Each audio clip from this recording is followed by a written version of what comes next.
नमस्कार दोस्तों, साहित्य ज्ञान क्लासेस में हार्दिक स्वागत है आपका। आज के सत्र में हम अध्ययन कर रहे हैं हिंदी साहित्य का इतिहास, भक्तिकाल। भक्तिकाल के अंतर्गत राम भक्त शाखा के प्रमुख कवि एवं उनकी रचनाएं। वो कवि कौन कौन से हैं? विष्णुदास, अग्रदास, ईश्वरदास, नाभादास, प्राणचंद चौहान, माधवदास चारण, हृदयराम, लालदास, नरहरि बाहट, माधवदास जगन्नाथी, कपूर चंद त्रिखा, रामल्ल पांडे और परशुराम देव। हम इन सभी का अध्ययन करेंगे और इनकी रचनाओं का परिचय हम पढ़ेंगे। तुलसीदास जो राम भक्ति शाखा के प्रमुख कवि हैं, उनका अगले सत्र में हम अध्ययन करेंगे। और संपूर्ण अध्ययन, प्रथम कवि है विष्णुदास। जो विष्णुदास हैं, तुलसीदास के पूर्व राम भक्त कवियों में विष्णुदास का नाम बहुत ही विशेष है और ये अपना महत्वपूर्ण स्थान रखते हैं। वाल्मीकि रामायण के हिंदी रूपांतरणकर्ता के रूप में ये प्रसिद्ध हैं। इनके द्वारा रचित 5 ग्रंथ हैं। जो वाल्मीकि रामायण संस्कृत में रचित है, उसका हिंदी में रूपांतरण विष्णुदास ने किया है। इनके 5 ग्रंथ कौन कौन से हैं? महाभारत कथा, रुक्मिणी मंगल, स्वर्गारोहण, स्वर्गरोहण पर्व और स्नेह लीला। तो विष्णुदास के ये 5 ग्रंथ हैं और इन्होंने वाल्मीकि रामायण का हिंदी रूपांतरण किया है। अगले हैं राम भक्त शाखा के प्रमुख कवि अग्रदास। अग्रदास कृष्णदास पयहारी के शिष्य थे। तो प्रश्न यह भी बनता है कि अग्रदास कौन थे? तो अग्रदास थे वो कृष्णदास पयहारी के शिष्य थे। यहाँ पे अगर हो गया, अग्रदास का जन्म हुआ था 1556 ईस्वी के लगभग विद्यमान थे। अग्रकली नाम से स्वयं को जानकी जी की सखी मानकर काव्य रचना ये करते थे। जानकी यानी अग्रकली, अपना नाम वो अग्रकली बताते थे और जानकी यानी माता सीता की वे सखी मानते थे स्वयं को। राम भक्त शाखा में रसिक भावना के समावेश का श्रेय इन्हीं को प्राप्त है। उनकी भक्ति, किसकी? अग्रदास की भक्ति है वो माधुर्य भाव की भक्ति है। अग्रदास ने जयपुर के निकट रेवासा एक स्थान है जिला सीकर में अपनी गद्दी स्थापित की है। यानी इनका प्रमुख स्थान है जिला सीकर में। अग्रदास की रचनाएं कौन कौन सी हैं? ध्यान मंजरी, इसे राम ध्यान मंजरी भी कहा जाता है। इसमें रसिकोपासना का यह सिद्धांत ग्रंथ है। आचार्य रामचंद्र शुक्ल जी ने अग्रदास की कविता को कृष्ण भक्त कवि नंददास के समान बताया है। आचार्य शुक्ल कहते हैं कि अग्रदास की जो कविताएं हैं, जो इनकी रचनाएं हैं, कृष्ण भक्त कवि हैं नंददास उनके समान हैं, उन्हीं के जैसी हैं। अग्रदास की रचनाएं ध्यान मंजरी, जिसे राम ध्यान मंजरी भी कहते हैं, रसिक उपासना का सिद्धांत ग्रंथ है। राम तथा उनके भाइयों का इस रचना में सौंदर्य वर्णन एवं सरयू नदी और अयोध्या का वर्णन किया गया है। तो राम ध्यान मंजरी जो रचना है, इसमें राम तथा उनके भाई भरत, लक्ष्मण, शत्रुघ्न, उनका सौंदर्य वर्णन और उनकी नगरी अयोध्या और सरयू का वर्णन किया गया है। अगला ग्रंथ है इनका कुंडलिया। यह हितोपदेश उखाड़ा बावनी के नाम से भी प्रसिद्ध है और यह नीति परक रचना है। पदावली, इस रचना में सीता और राम के दाम्पत्य विहार का वर्णन किया गया है। पदावली रचना है, ये भी अग्रदास की है और इसमें राम एवं सीता के दाम्पत्य विहार का वर्णन है।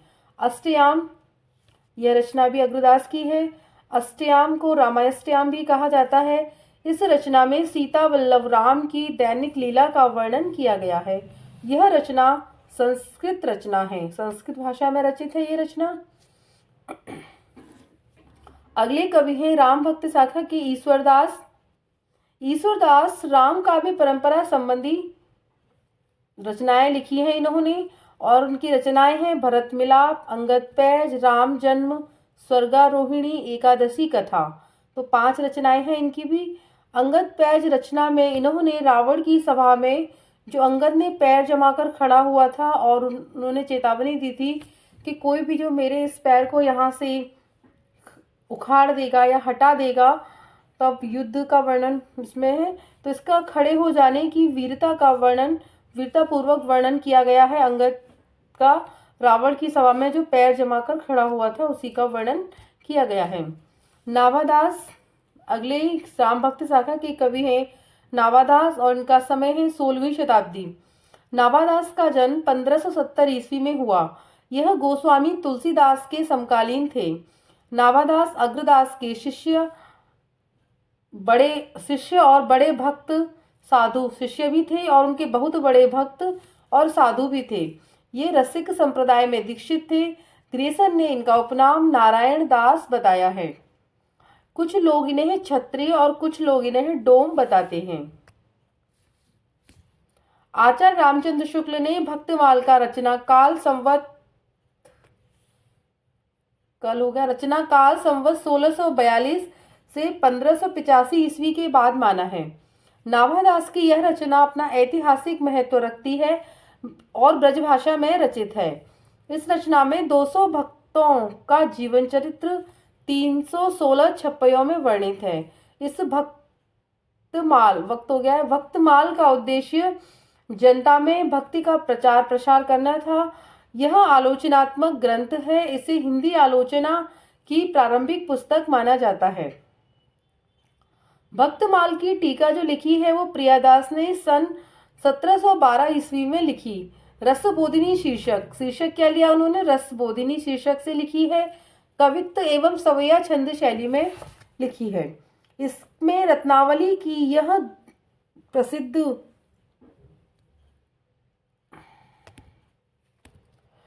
तो भक्तमाल की टीका किसने लिखी? प्रियादास ने। और सन कितना? 1712 ईस्वी में। और इसमें नाम क्या दिया? रसबोधिनी टीका। रसबोधिनी शीर्षक से लिखा है।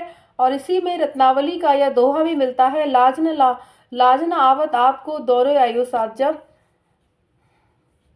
रत्नावली कौन है?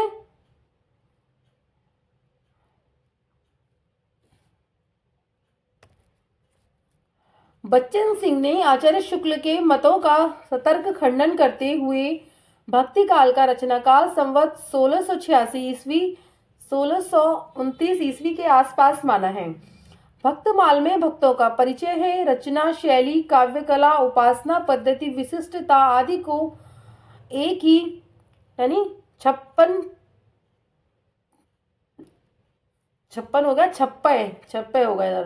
छप्पे में समास शैली का प्रयोग कर समाविष्ट किया गया है। नाभादास की जो अष्टयाम रचना है उस पर अग्रदास की अष्टयाम रामाष्टयाम का भी प्रभाव है। नाभादास की जो अष्टयाम रचना है और अग्रदास की भी एक अष्टयाम रचना है। नाभादास की भी है अष्टयाम और अग्रदास की भी है। तो रामायष्टम एक रचना है, उसका प्रभाव है। नाभादास ने रामचरित से संबंधित 2 अष्टयामों की रचना की है जो चंपू काव्य शैली में लिखी गई है। इसमें श्रृंगार, भक्ति एवं रसिक भाव का समावेश किया गया है। बच्चन सिंह ने नाभादास और नारायण दास को अलग अलग व्यक्ति माना है। उन्होंने कहा है कि नारायण दास और नाभादास दोनों अलग अलग व्यक्ति हैं। नाभादास का नाम नारायण दास नहीं है, वे अलग हैं और नारायण दास अलग हैं। साथ ही यह भी माना है कि भक्तमाल में दोनों की रचनाएं संकलित है, यानी भक्तमाल जो रचना है उसमें नारायण दास की और नाभादास की दोनों की रचनाएं संकलित हैं। नाभादास रसिक संप्रदाय के कवि हैं। अष्टयाम में नाभादास लिखते हैं कि अवधपुरी की शोभा जैसी कहीं नहीं, सकहीं शेष श्रुत तैसी। यानी अवधपुरी की जैसी शोभा है वैसी संपूर्ण सृष्टि में, संपूर्ण विश्व में कहीं भी नहीं है।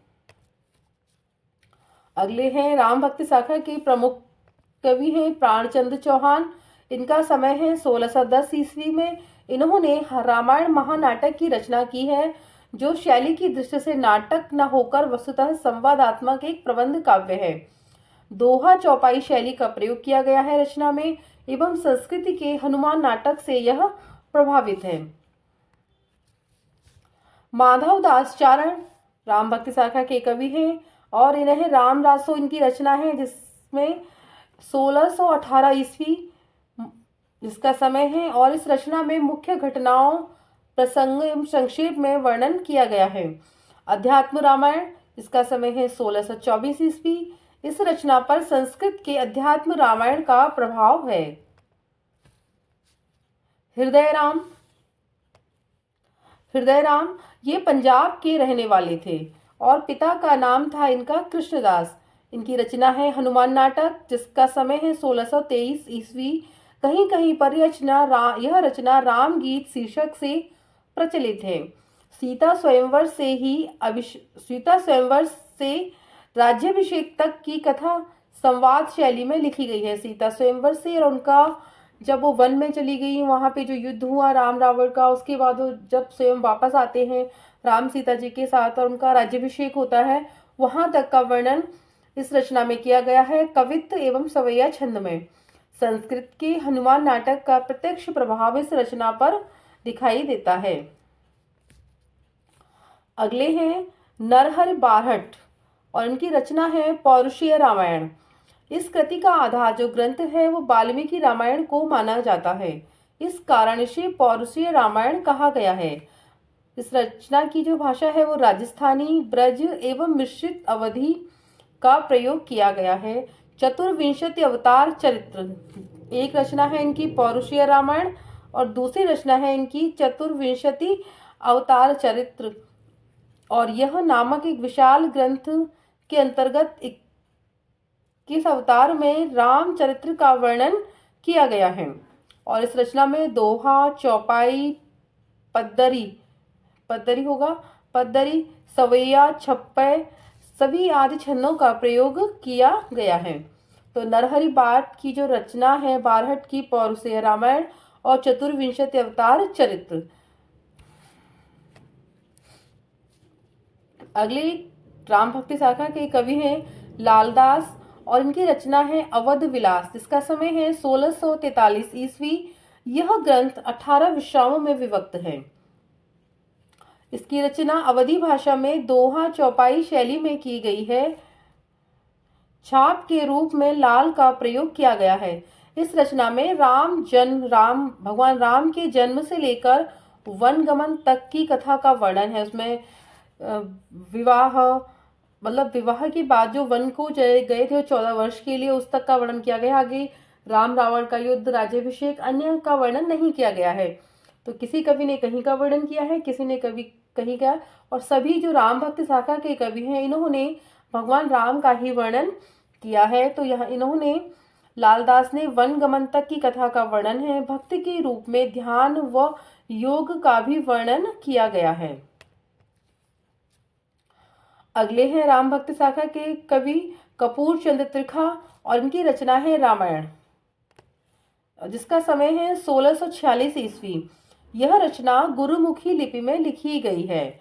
145 छंदों की यह लघु कृति है। तो प्रश्न बनता है कपूर चंद्र त्रिखा की जो रचना है रामायण, उसमें कितने छंदों का प्रयोग किया गया है? तो 145 छंदों की यह लघु कृति है और इसमें ब्रजभाषा का प्रयोग किया गया है। सरल स्वच्छंद और ब्रजभाषा है, सरल है, सुबोध है, स्वच्छंद, यानी कहीं भी।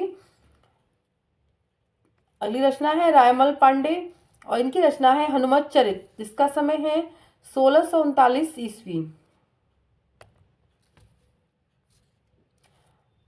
परशुराम देव निम्बार्क संप्रदाय के अंतर्गत रसिक शाखा के प्रवर्तक हैं। ये रचना है इनकी रघुनाथ चरित्र, दशावतार चरित्र। अगले हैं माधव दास जगन्नाथी और इनकी रचना है रघुनाथ लीला। ये सभी राम भक्त शाखा के कवि हैं और उनकी रचनाएं राम से ही संबंधित हैं। तुलसीदास ने जो रामचरितमानस की परंपरा बनाई, उस परंपरा को आगे के कवियों ने बनाए रखा और कुछ ग्रंथ लिखने के प्रयास किए हैं इन्होंने। केशवदास ने लिखा है रामचंद्रिका, जिसमें 39 प्रकाश है। सेनापति, कवित्त रत्नाकर, चौथी एवं पांचवी तरंग में राम की कथा का वर्णन किया गया है। रामप्रिया शरण इन्होंने लिखा है सीतायण। कलानिधि रामायण सुचनिका। गुरु गोविंद सिंह गोविंद रामायण। श्रीधर की रचना है रामचरित। महाराजा विश्वनाथ सिंह की रचना है आनंद रघुनंदन, यह इनका नाटक है। संगीत रघुनंदन, आनंद रामायण, गीता रघुनंदन, रामचंद्र की सवारी। तो ये सभी रचनाएं महाराजा विश्वनाथ सिंह की हैं। सुंदरदास ने लिखा है हनुमान चरित्र। तो ये ग्रंथ लिखे हैं, रामचरितमानस से संबंधित ग्रंथ हैं सभी। आगे देखते हैं कि आधुनिक काल में और है इसमें मधुसूदन दास, जिसका है राम सौमित्र। सूरदास की रचना है सूरसागर। इसमें प्रथम एवं नवम सर्ग या स्कंद में राम कथा का वर्णन किया गया है। सूरसागर के अंतर्गत प्रथम एवं नवम सर्ग में। आधुनिक काल में राम कथा, कि आधुनिक काल में कौन राम कथा लिखी, किस ने, तो रामचरित, ये रामचरित्र चिंतामणि एक प्रबंध काव्य है। मैथिली शरण गुप्त की रचना है साकेत, यह महाकाव्य है। इसमें भी राम कथा का ही वर्णन किया गया है और इसमें इन्होंने उर्मिला को प्रधानता दी है मुख्य पात्र के रूप में। रामनाथ ज्योतिष की रचना है श्री रामचंद्रोदय। हरिऔध की रचना है वैदेही वनवास, तो इसमें भी राम कथा का ही वर्णन है। बलदेव प्रसाद मिश्र की रचना है साकेत संत। हरदयाल सिंह लिखते हैं रावण महाकाव्य दैत्य वंश। बालकृष्ण शर्मा नवीन की रचना है उर्मिला। ये सभी आधुनिक काल में राम कथा है। आधुनिक काल में महत्वपूर्ण तथ्य, राम भक्ति शाखा से कुछ महत्वपूर्ण तथ्य हैं।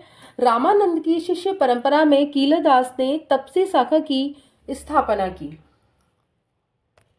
तपसी शाखा की स्थापना किसने की? कीलदास ने। और रामानंद की शिष्य परंपरा, रामानंद के शिष्य से कीलदास, और इन्होंने तपसी शाखा की स्थापना की। रामचरितमानस के प्रथम टीकाकार अयोध्या निवासी बाबा रामचरण दास ने स्वसुखी शाखा का प्रवर्तन करके राम भक्ति परंपरा के क्षेत्र में पति पत्नी भाव की उपासना पद्धति को आगे बढ़ाया है, उसको प्रसिद्ध दिया है।